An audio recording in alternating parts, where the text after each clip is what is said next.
नंगौ जोङो ओरै भुल मावदों आगोलाव ओरै खालामदों किन्तु जों दिनैनिफ्राय बेबायदि मावला होननानै गिबियावनो गासै नायगिरि बिथांमोनखौ खनसेफिन बरायहरनाय थाबाय लोगोफोर दिनै लोगोफोर बिराद इम्पर्टेन्ट बाथ्रा सावरायगोन नोंथांमोना भिडिअखौ स्किप खालामालासिनो जोबजासिम नायलांबानो जाबाय लोगोफोर थ'द' बिलो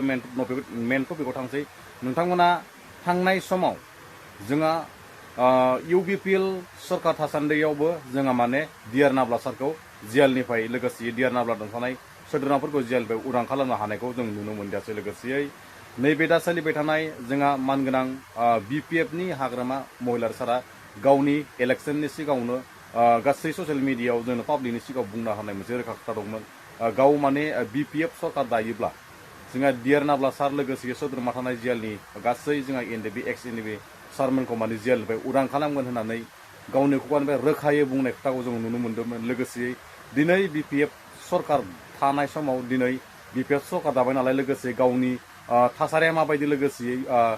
डिआर नाब्ला सारमोनखौ जेलनिफ्राय माबायदि रोखायै उदाङै लाबोगोन बे गावनि गोसो गोरबोनिफ्राय माने खुलाय बाथ्रा बुंनायखौ नुनो मोन्दों लोगोसे नोंथांमोना ससे क्लिप भिडिअखौ नायब्ला मिथिगोन थ'द' बिदिब्ला डिआर नाब्ला सारनि बिखय मा बुंलांखो BPF सरकारजों हाग्रामा सारा नोंथांमोना ससे क्लिप भिडिअखौ नायब्ला मिथिगोन थ'द' बिदियाव ससे क्लिप भिडिअ नोंथांमोना नायलांग्रोदो गासिबो गजोब्बाय सुक्तिनि आगोलथ' गदों दा जाय सादिन आल्फा फरेस्टफोरनि लिडारशिपआव जायफोर दं बिसोरल'सो हमजानायफ्रा गवाखै किन्तु आल'सना पन्थी आल्फानि जेसेबां लिडार दं केडार दं गासिबो गजोब्बाय बेखौथ' आं पावाराव फैब्ला आं बख'नो हायो आंनो बेयावबो टाइम नाङा सुक्ति खालामबाय दसा दं नंगौ दसा दं भुलखौ मावदों किन्तु बिसोरो दिनै आगोलाव जा मावबाय जों दिनैनिफ्राय आरो बेबायदि खामानिखौ मावला होननानै प्रतिश्रुति होनानै सुक्ति खालामबायब्रा जोङो आरो मावला होननानै बेवहाय बिस्रा रेहाय मोननांगौब्रा मोनो नोंना एप्रसिंआनो गैयाबा बोरै जानो नोंना एप्रसिंआनो गैया नों सोरखौबा दाय होबा बोरै जानो सुक्ति खायैफ्रा एप्रस खालामनांगोन जोङो नंगौ जोङो ओरै भुल मावदों आगोलाव ओरै खालामदों किन्तु जों दिनैनिफ्राय बेबायदि मावला होननानै प्रतिश्रुति होनानै सुक्ति खालामबाय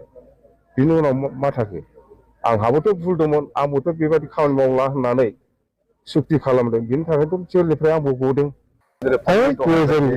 मा गोजोन माथो एक्सपिरियेन्सआनो गोदान दालागासिनो मा गोजोन फैदों बे NDB जायफोर सुक्तिखारि लिडारफोर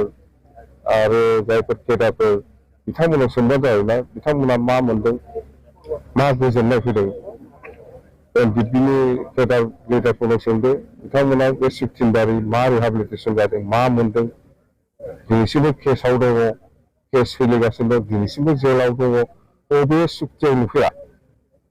सुक्ति खालामखांनायनि उनाव मानसिया जेलाव थायो बबे सुक्तियाव नुफेराखै बबे दुनियाव बबे सुक्तियाव नुफेरा सुक्ति खालामनायनि उनाव मानसिया जेलाव थायो जोंथ' बेबायदि नुफेराखै आल्फाखौ नुवाखै सुक्तिनि सिगां बिसोर आल'सना पन्थी आल्फानि जेसेबां जेलाव दं बिसोर गासिबो